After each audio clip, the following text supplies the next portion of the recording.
My views by ലക്ഷ്മിയുടെ പുതിയൊരു എപ്പിസോഡിലേക്ക് എല്ലാവർക്കും സ്വാഗതം. ഇന്ന് ഞാൻ മാർച്ച് മാസത്തിൽ ഞാൻ വായിച്ച പുസ്തകങ്ങൾ ഏതൊക്കെയാണെന്ന് നിങ്ങളെ പരിചയപ്പെടുത്താം. അതായത് ഒരു മാർച്ച് റാപ്പപ്പ് എന്നാവാം. അപ്പോ ഇത്രയും പുസ്തകങ്ങളാണ് ഞാൻ കഴിഞ്ഞ മാസം വായിച്ചത്, മാർച്ച് മാസത്തിൽ വായിച്ചത്.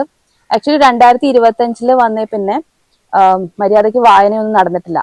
ജനുവരിയിലോ ഫെബ്രുവരിയിലോ ഒന്നും കാര്യമായിട്ടൊന്നും വായിച്ചിട്ടില്ല. ജനുവരിയിൽ എനിക്ക് തോന്നുന്നു ഒരു ബുക്ക് പോലും വായിച്ചിട്ടില്ല. ഫെബ്രുവരിയിലാണ് ഞാൻ 2 ബുക്ക് വായിച്ചത്. പിന്നെ മാർച്ചിലാണ് അത്യാവശ്യം 7 ബുക്ക് എന്നുള്ള ലെവലിലേക്കൊക്കെ ഒന്ന് വായന വീണ്ടും ഞാൻ തുടങ്ങിയത്.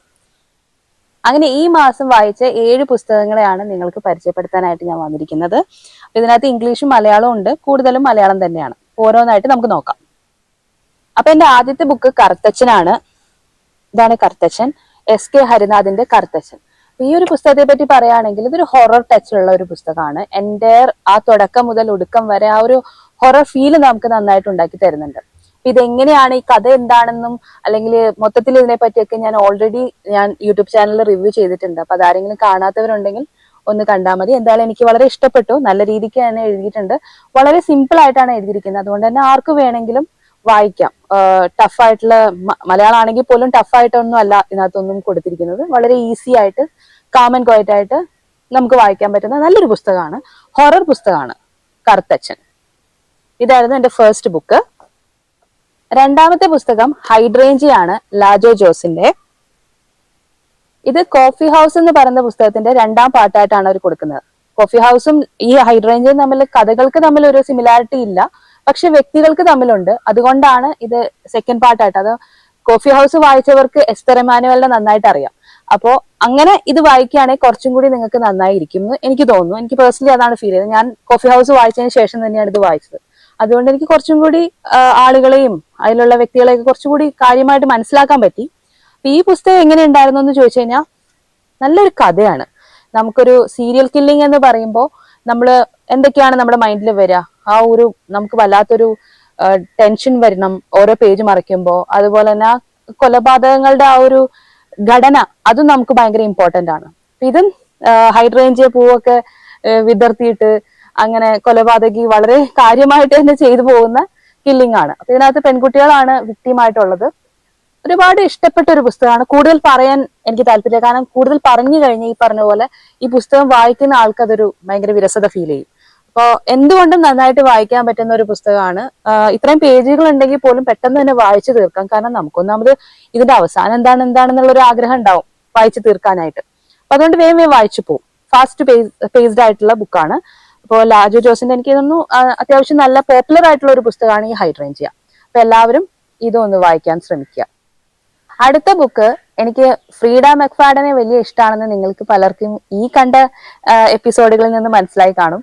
കാരണം ഞാൻ ഒരുപാട് അവരുടെ ബുക്സ് വായിക്കുകയും റിവ്യൂ ചെയ്യുകയും ചെയ്യുന്ന ആളാണ്. അപ്പോൾ ഇവട്ടം ഞാൻ വായിച്ചത് ഫ്രീഡ മെക്ഫാഡന്റെ നെവർ ലൈ എന്ന ഈ പുസ്തകമാണ്. നെവർ ലൈ വളരെ ഫാസ്റ്റ് പേസ്ഡ് ആണ്. പിന്നെ ഫ്രീഡ മെക്ഫാഡന്റെ ഒരു സ്പെഷ്യാലിറ്റി എന്ന് പറയുന്നത് വളരെ ഈസി ലാംഗ്വേജ് ആണ്. അപ്പൊ ബിഗിനേഴ്സിന് എന്തുകൊണ്ടും തുടങ്ങാവുന്ന ഒരു പുസ്തകം തന്നെയാണ് നെവർ ലൈ. പിന്നെ ഇതിൻ്റെ അകത്ത് കഥ എന്ന് പറയുന്നത് വെരി ഇമ്പോർട്ടൻ്റ്ലി നമുക്ക് ഒട്ടും മനസ്സിലാവില്ല. അതായത് നമുക്ക് ഒട്ടും ക്ലാരിറ്റി കിട്ടില്ല. സാധാരണ രീതിക്ക് നമുക്ക് കുറച്ചൊരു ഇതുണ്ടാവില്ലേ, ഓക്കെ ഇങ്ങനെയായിരിക്കും, ഇതായിരിക്കാം ഈ പറഞ്ഞ കൊലപാതകം നടത്തിയ ആള് എന്നൊക്കെ തോന്നും. പക്ഷെ ഇത് ഭയങ്കര ട്വിസ്റ്റാണ്. ട്വിസ്റ്റോട് ട്വിസ്റ്റ് എന്ന് പറയുന്ന ഒരു അവസ്ഥയാണ് ഈ ബുക്ക് വായിച്ചപ്പോൾ എനിക്കുണ്ടായത്. എനിക്കെന്നല്ല, അത്യാവശ്യം എല്ലാവരും ഈ പുസ്തകത്തെ പറ്റി പറഞ്ഞതും അങ്ങനെ തന്നെയാണ്. ഇതെന്ന് പറയുന്നത് സത്യം പറഞ്ഞാൽ ട്രേഷ്യ, ഏതൻ, അതുപോലെ ഡോക്ടർ അഡ്രിൻ ഹെയിൽ എന്ന് പറയുന്ന 3 വ്യക്തികളാണ് ഇതിനകത്ത് മെയിൻ പാർട്ടായിട്ടുള്ളത്. അപ്പൊ ഡോക്ടർ അഡ്രിൻ ഹെയിൽ എന്ന് പറയുന്നതാണ് ഇതിനകത്ത് പ്രൊട്ടാഗനിസ്റ്റ് ആയിട്ട് പറയാമെങ്കിൽ കൂടി എനിക്ക് തോന്നുന്നു ട്രേഷ്യയുടെ ഭാഗമാണ് കൂടുതലായിട്ടുള്ളത്. അതുകൊണ്ട് ഇതിൽ ആരാണ് പ്രൊട്ടാഗനിസ്റ്റ് എന്ന് പറയാൻ പറ്റില്ല. എനിക്ക് തോന്നിയത് ട്രേഷ്യ ആയിട്ടാണ്. അഡ്രിൻ ഹെയിൽ എന്ന് പറയുന്ന വ്യക്തിയാണ് ഇതിനകത്ത് ഒരു വിക്ടിം എന്ന് പറയുന്നത്. അപ്പോ മൊത്തത്തിൽ നല്ലൊരു ബുക്കാണ്. അപ്പൊ ഇതിന്റെ സ്റ്റോറി എന്താണെന്ന് ഞാനൊരു ചെറിയ ഷോർട്ടായിട്ട് ഞാൻ ഇട്ടിട്ടുണ്ട് ഓൾറെഡി യൂട്യൂബിൽ. അപ്പൊ അത് കാണാത്തവരാരെങ്കിലും ഉണ്ടെങ്കിൽ കണ്ടാൽ മതി, നമുക്ക് കാര്യങ്ങൾ മനസ്സിലാവും. എന്തുകൊണ്ടും ഫ്രീഡ മെക്ഫാഡന്റെ ഏറ്റവും നല്ല പുസ്തകങ്ങളിൽ ഒരു പുസ്തകം ഇത് തന്നെയാണെന്ന് എനിക്ക് പറയാം, നെവർ ലൈ. ഇനി അടുത്ത പുസ്തകം ബിനീഷ് പുതുപ്പണത്തിന്റെ മധുരവേട്ട എന്ന് പറഞ്ഞ പുസ്തകമാണ്. ഇതാണ് ആ പുസ്തകം. ഒരുപാട് ഞാൻ റിവ്യൂ കേട്ട് വാങ്ങിയ ഒരു പുസ്തകമാണ്. എനിക്ക് ഇതിനകത്തൊരു സ്പെഷ്യാലിറ്റി എന്ന് പറയാനുള്ളത്, ആകപ്പാട് ഇതൊരു 126 പേജേ ഉള്ളൂ. അപ്പൊ ഒറ്റ ഇരിപ്പിന് നമുക്ക് കംപ്ലീറ്റ് ചെയ്യാൻ പറ്റുന്ന ഒരു പുസ്തകമാണ്.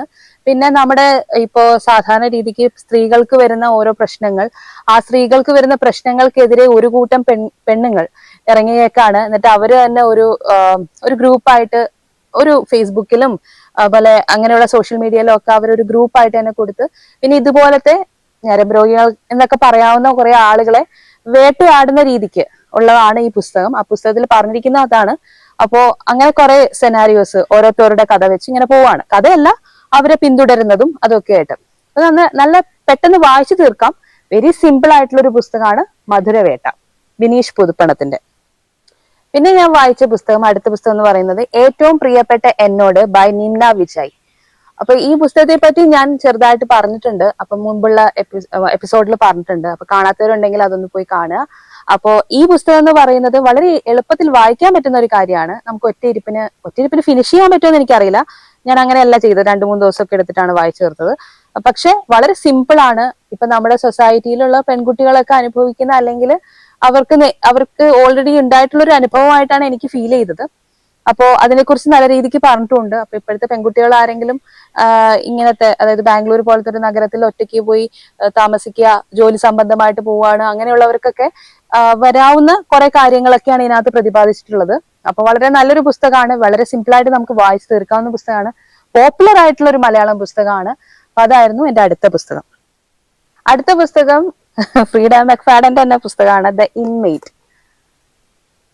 ഇൻമേറ്റ് വളരെ സ്പെഷ്യൽ ആണ്. ഇതിനെക്കുറിച്ച് ഞാൻ കുറച്ച് കാര്യമായിട്ട് തന്നെ പറയും. അപ്പൊ ഞാൻ അത് വരുന്ന എപ്പിസോഡിലോ അല്ലെങ്കിൽ ഷോർട്ട് ആയിട്ടോ ഞാൻ എന്തായാലും ഇടും. കാരണം എനിക്ക് അത്രയും ഇഷ്ടപ്പെട്ടു. ഇൻമേറ്റിനെ കുറിച്ച് കൂടുതലൊന്നും ഞാൻ ആളുകൾ ഇടുന്നതായിട്ട് കണ്ടില്ല. ഫ്രീഡ മെക്ഫാഡന്റെ മറ്റു പുസ്തകങ്ങളുടെ അത്രയും ഇതിനൊരു പോപ്പുലാരിറ്റി കിട്ടുമെന്ന് എനിക്കൊരു സംശയമുണ്ട്. പക്ഷെ വായിച്ചപ്പോൾ എനിക്ക് ഒരുപാട് ഇഷ്ടപ്പെട്ടു. നല്ല രസമുണ്ട്. ഇതിന്റെ പ്ലോട്ട് കൊള്ളാം, പോകുന്ന രീതി കൊള്ളാം, വായിച്ച് തീർക്കാൻ എളുപ്പമാണ്. അപ്പൊ ഇതും എന്തുകൊണ്ടും ബിഗിനർ ഫ്രണ്ട്ലി ആണ്. ഓഫ് കോഴ്സ് ഫ്രീഡ മെക്ഫാഡൻ എന്ന് പറയുമ്പോൾ ഈസി റൈറ്റിംഗ് സ്റ്റൈൽ ആണ്. സോ എല്ലാവർക്കും എടുക്കാം. പക്ഷെ ഇതിന്റെ പ്ലോട്ട് അടിപൊളിയാണ്.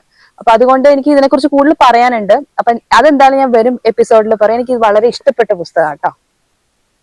അപ്പോ ഫ്രീഡ മെക്ഫാഡന്റെ ദ ഇൻമേറ്റ്.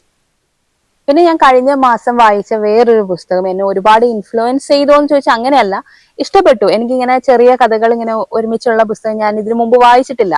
അപ്പോ അശ്വതി ശ്രീകാന്തിന്റെ കാളിയാണ് ആ പുസ്തകം. അതായത് 9 കഥകളാണ് ഇതിനകത്ത് കൂട്ടിയോജിപ്പിച്ച്, ഒന്നും തമ്മിൽ ബന്ധമില്ല, 9 വ്യത്യസ്ത കഥകൾ, വ്യത്യസ്ത സ്ത്രീ രൂപങ്ങൾ. അതുകൊണ്ടാണ് ഈ കാളി എന്ന പേര് തന്നെ ഇവിടെ കൊടുത്തിരിക്കുന്നത്. അപ്പോ എനിക്ക് ഒരുപാട് ഇഷ്ടപ്പെട്ടു. ഇതിനെപ്പറ്റി ഞാൻ ഓൾറെഡി റിവ്യൂ ചെയ്തിട്ടുണ്ട് നമ്മുടെ മുന്നത്തെ ഒരു വ്ലോഗില്. അപ്പോൾ ഡീറ്റെയിൽ ആയിട്ട് അതിനകത്തുണ്ട്. അപ്പൊ ഇതുവരെ കാണാത്തവരുണ്ടെങ്കിൽ അത് കാണണമെന്ന് ഞാൻ റിക്വസ്റ്റ് ചെയ്യാണ്. ഇത് നല്ലൊരു പുസ്തകമാണ്. നമുക്കിപ്പോ ഒരു റീഡിംഗ് സ്ലമ്പൊക്കെ ഉള്ള ആളുകള്, നമുക്ക് വായിക്കാൻ പിന്നെ തോന്നുന്നുണ്ട് പക്ഷെ പറ്റുന്നില്ല, അങ്ങനെയൊക്കെ ഉള്ളവർക്ക് ചെറിയ പുസ്തകങ്ങളിൽ നിന്ന് തുടങ്ങുക എന്നുള്ളതാണ് എന്റെ ഒരു സജഷൻ. അപ്പൊ അങ്ങനെയുള്ളവർക്ക് വായിക്കാവുന്ന ബുക്കാണ്. ഇതിനകത്ത് ഓരോ കഥ വായിച്ച് നമുക്ക് പിന്നെ മൈൻഡ് ഒന്ന് റിലാക്സ് ചെയ്ത് അടുത്ത കഥ, അങ്ങനത്തെ രീതിയിലേക്ക് നമുക്ക് പോവാം. പെട്ടെന്ന് വായിച്ച് തീർക്കണം എന്നുണ്ടവർക്ക് തീർക്കാട്ടോ. കാരണം ആകെപ്പാടെ 143 പേജസേ ഉള്ളൂ. അതുകൊണ്ട് ഒരു ദിവസം വേണമെങ്കിൽ ഇന്ന് ചെയ്യാവുന്ന, ഒറ്റിരിപ്പിന് നമുക്ക് തീർക്കാവുന്ന ബുക്കാണ്. അപ്പൊ വളരെ നല്ല പുസ്തകമാണ്. എനിക്ക് ഒരുപാട് ഇഷ്ടപ്പെട്ടു. അപ്പൊ ഇതായിരുന്നു എന്റെ ലാസ്റ്റ് ഞാൻ വായിച്ച പുസ്തകം, കാളി. അപ്പൊ മാർച്ച് മാസത്തിൽ ഞാൻ ഈ 7 പുസ്തകങ്ങളാണ് വായിച്ചത്. എനിക്ക് ഇതിനകത്ത് ഏറ്റവും ഇഷ്ടപ്പെട്ട ഒരു പുസ്തകം എന്ന് പറയുകയാണെങ്കിൽ ഞാൻ പറയാം നെവർലൈ ആയിരിക്കും. നെവർലൈ ആണ് എനിക്ക് ഒരുപാട് ഇഷ്ടപ്പെട്ട പുസ്തകം ഈ വായിച്ച അത്രയും പുസ്തകത്തിൽ നിന്നും. മറ്റുള്ള പുസ്തകങ്ങൾ ഇഷ്ടപ്പെട്ടില്ല എന്നല്ല, പക്ഷെ ഇതെനിക്ക് ഒരുപാട് ഇഷ്ടമായി. നല്ല അധികം ട്വിസ്റ്റും ടേൺസും ഒക്കെയുള്ള, വായനക്കാരെ വല്ലാതെ ഇരുത്തിക്കൊണ്ടുള്ള ഒരു പുസ്തകമായിരുന്നു. അതുകൊണ്ട് എനിക്ക് ഒരുപാട് ഇഷ്ടമായി. പക്ഷെ ബാക്കി എല്ലാ പുസ്തകവും ഒന്നിനൊന്ന് മെച്ചമാണ്. ഞാൻ മോശം പറയില്ല ഒന്നിനെയും. പക്ഷെ എന്നാലും എനിക്ക് നെവർലൈ കുറച്ചുകൂടി ഇഷ്ടമായി. ഇന്നത്തെ ഈ എപ്പിസോഡ് ഇവിടെ അവസാനിക്കുകയാണ്. അപ്പൊ ഇന്നത്തെ ഈ കുഞ്ഞു എപ്പിസോഡ് എല്ലാവർക്കും ഇഷ്ടമായി എന്ന് കരുതുന്നു.